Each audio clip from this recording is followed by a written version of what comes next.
Hello दोस्तों, नमस्ते, प्रणाम। हम हैं आपको उर्मिला, अपने उर्मिला अनीता ऑफिशियल चैनल में आप लोगों का स्वागत करते हैं। आ देखी, यहाँ हमारे दीदी लोग हैं, अनीता, संध्या, रीता, पुष्पा, हम उर्मिला। और लगन का टाइम हो गई बाटे।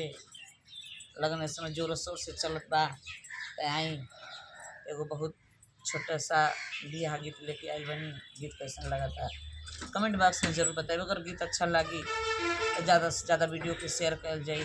चैनल पर नया हो खोलिए तो चैनल को सब्सक्राइब कर ले जाए कि कौन भी गाना अपलोड करें तो सबसे पहले नोटिफिकेशन आप लोगों की मिले। तो आई तो देखी तो शुरू करतन जा। अटिया के से नूरा मांग बैल बाबा रे चुनरी भैलिया नाम रे लालनवा रे चुनरी भैलिया नाम रे लालनवा रे चुनरी भैलिया नाम रे लालनवा रे चुनरी भैलिया नाम रे लालनवा रे चुनरिया के कारण बाबा रे कारण बाबा रे छोड़ब मद सवा तोहार रे लालनवा रे छोड़ब मद सवा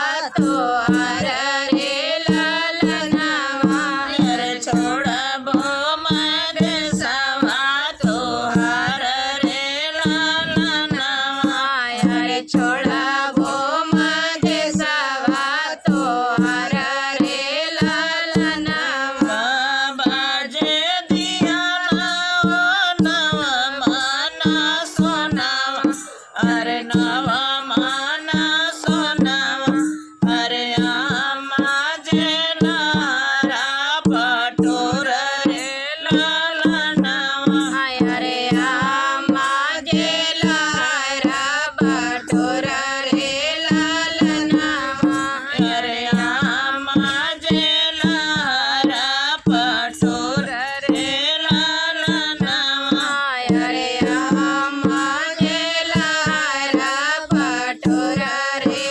लालनवा भैया जे दिया हसीला घोड़ावा अरे हसीला घोड़ावा अरे भाभी रे चला सोहाग रे लालनवा अरे भाभी जे चला सोहाग रे लालनवा अरे भाभी जे चला सोहाग रे लालनवा अरे भाभी जे चला सोहाग रे लालनवा बाबा के अनमन बारी सदीना खाइबो बारी सदीना खाइबो अरे फाटी जइया लारा पटोर रे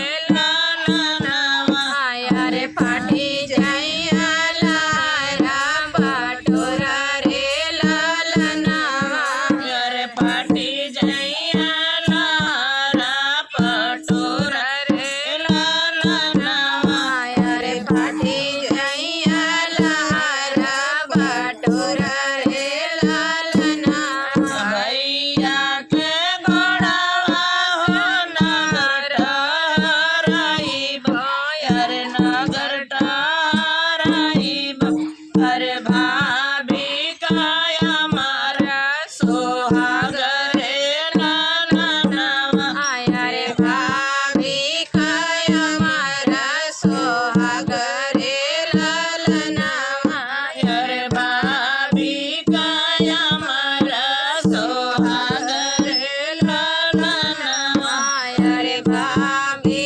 काया मारा सोहाग रे लालनवा। हमनी का गीत कैसन लागल आप लोगन के कमेंट में जरूर बताओ जाए। फिर मिलत अगला वीडियो में